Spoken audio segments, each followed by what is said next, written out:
two ATPs, here and here. After this begins the energy generation phase, where we actually produce energy in glycolysis. This second stage of glycolysis begins with the splitting of fructose 1,6-bisphosphate into glyceraldehyde 3-phosphate and dihydroxyacetone phosphate. So a 6-carbon fructose is split into two molecules which have 3 carbons each.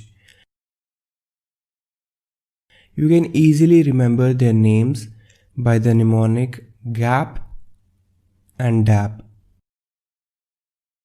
Now this reaction is reversible and it is catalyzed by the enzyme aldolase. Since the reverse reaction of this step, that is the combination of glyceraldehyde 3-phosphate and dihydroxyacetone phosphate, is a type of aldol condensation, this enzyme is known as aldolase. These compounds are isomers and can be readily converted into each other by an isomerase known as triose phosphate isomerase. Again, triose meaning it can act on sugars with 3 carbons only, and isomerase since it is converting one isomer into another. This interconversion is important as only glyceraldehyde 3-phosphate can proceed further with the reactions of glycolysis. So dihydroxyacetone phosphate is isomerized into glyceraldehyde 3-phosphate, which is on a direct pathway in glycolysis. This isomerization results in the net production of 2 molecules of glyceraldehyde 3-phosphate from the cleavage of one molecule of fructose 1,6-bisphosphate. The preceding steps in glycolysis have transformed one molecule of glucose into 2 molecules of glyceraldehyde 3-phosphate. We now come to a series of steps that harvests some of the energy contained in glyceraldehyde 3-phosphate. For the next reaction of glycolysis, we have the enzyme dehydrogenase, also known as glyceraldehyde 3-phosphate dehydrogenase. And to understand this reaction, you have to dig a little bit deeper into its mechanism. Now, as you might know that dehydrogenases are enzymes that catalyze oxidation reduction reactions, meaning these enzymes remove hydrogen, that is why dehydrogenase, and removal of hydrogen is known as oxidation. The hydrogen that they remove must be passed on to some other molecule, and that molecule gets reduced. And that is how the dehydrogenases catalyze the oxidation reduction reactions. In this reaction, the enzyme glyceraldehyde 3-phosphate dehydrogenase acts on glyceraldehyde 3-phosphate and removes the hydrogen atoms from the carbon number 1 and 2, which are then transferred to NAD to make the NADH.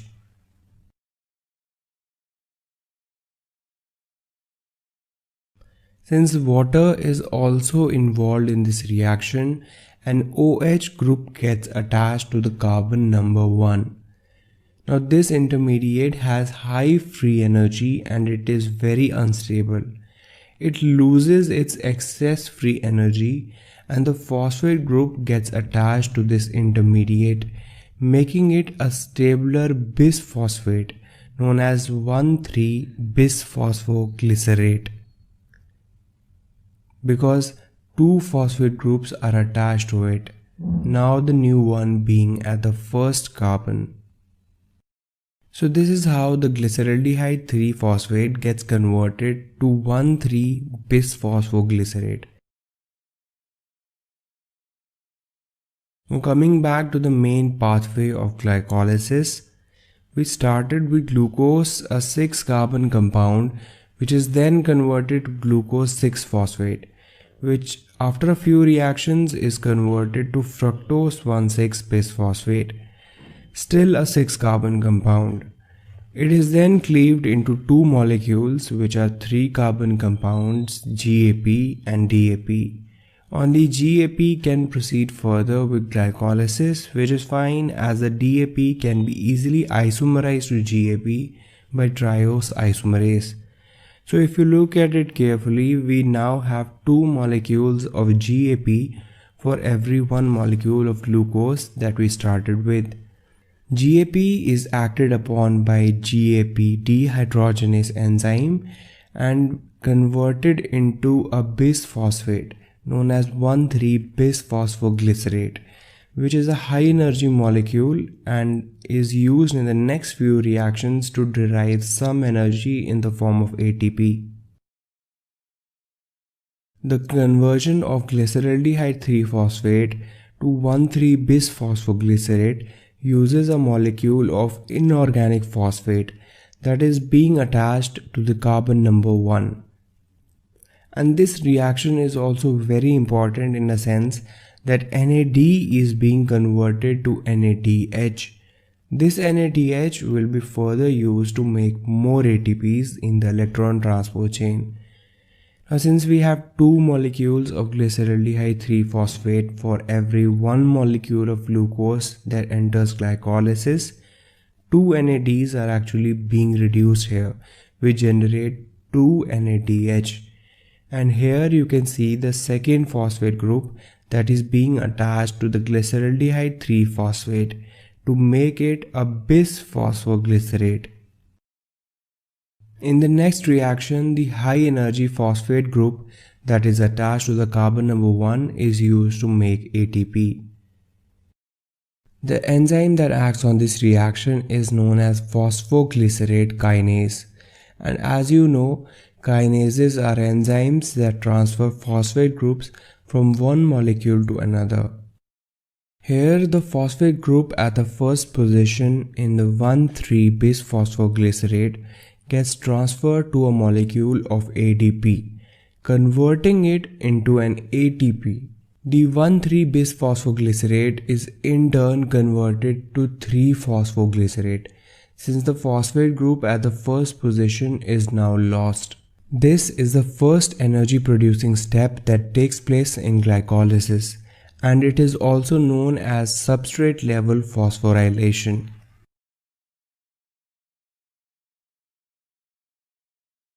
See, basically we have 2 main ways to produce ATP in the body: through ionic gradients that happen in the electron transport chain in the mitochondria, or by using the energy that is present in the high energy bonds of different substrates, which is known as the substrate level phosphorylation.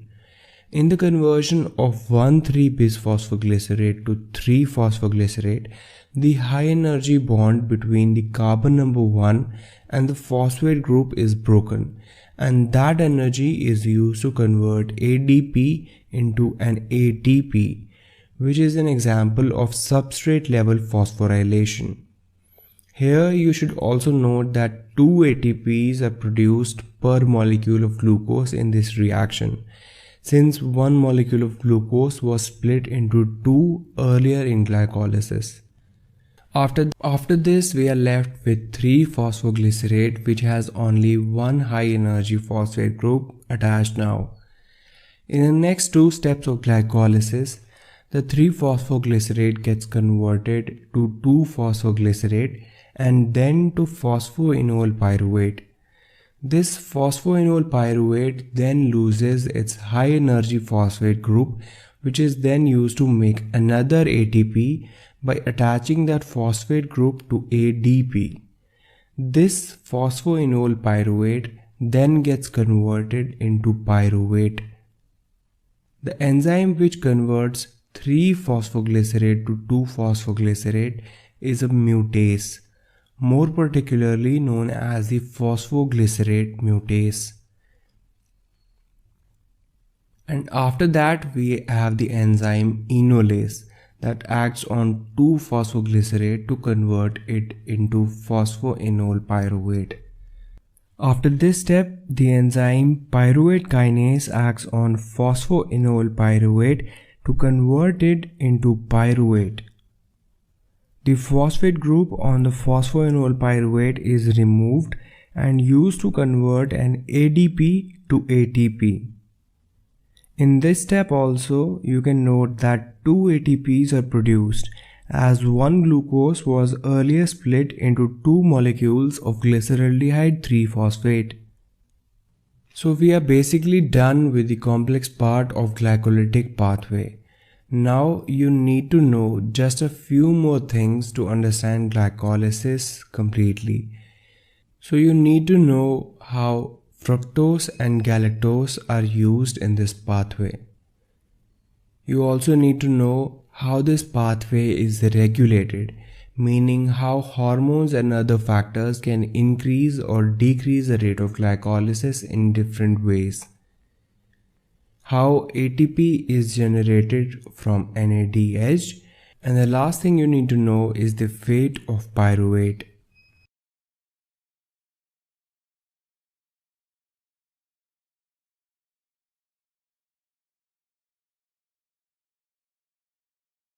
So this is the summary reaction of glycolysis.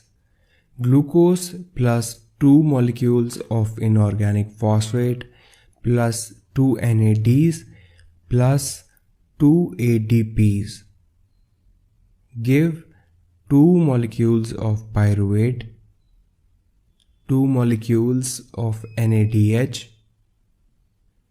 2 hydrogen ions, 2 molecules of water, and 2 ATPs.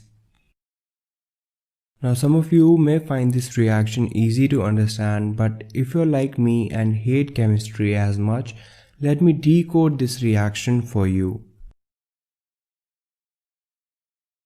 On the left hand side of this reaction is the input. You can take these things like the raw materials that we are using in glycolysis. We begin with one molecule of glucose which gets split into two molecules of pyruvate. That is why the prefix 2 is attached to all other substrates used in this reaction.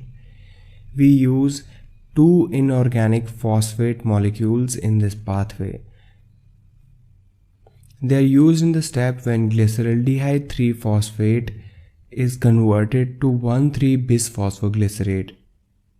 You may be confused that only one phosphate is being used here, but please remember that we are essentially getting 2 molecules of glyceraldehyde 3-phosphate for every 1 molecule of glucose that enters the pathway of glycolysis. 2 NADs are used in this reaction which accept hydrogen and get reduced to NADH, which is subsequently used in the electron transport chain to make more ATPs. 2 hydrogen ions are produced here in this oxidation reduction reaction. 2 ADPs are converted to make 2 ATPs. These 2 molecules of water are produced in the dehydration reaction of 2-phosphoglycerate to phosphoenol pyruvate, and this gives us the final reaction of glycolysis. Now if you look at how much energy is derived from glycolysis, you can first note that glycolysis consists of an energy expenditure phase and an energy producing phase. In the first phase we use 2 ATPs. One ATP is used here to convert glucose into glucose 6-phosphate, and the next one is used here in the conversion of fructose 6-phosphate to fructose 1,6-bisphosphate. So till now we are in a -2 balance for ATPs. In the energy generation phase, how much ATPs are produced actually depend upon whether oxygen is available or not. Let's first suppose oxygen is not available. In this case, there are only 2 sites of energy generation in this pathway. One site is here when 1,3-bisphosphoglycerate is converted to 3-phosphoglycerate, and one site is here when phosphoenol pyruvate is converted into pyruvate.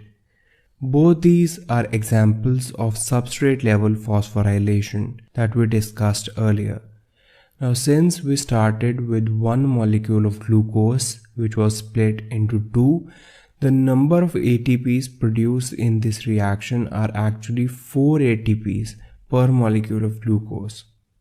So if oxygen is not available, we use 2 ATPs here and produce 4 ATPs here. So net ATP gain is only 2 ATPs. Now what happens if oxygen is available in glycolysis? Oxygen has no direct role in this pathway of glycolysis, but has a very important role indirectly, and that is here in this reaction.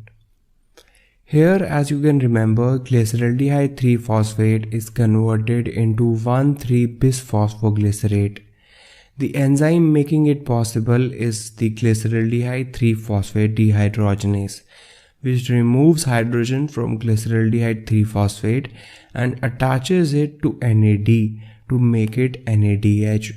But the thing is that there is only a limited amount of NAD in the cell. So NADH has to be reconverted to NAD again. And this takes place in the electron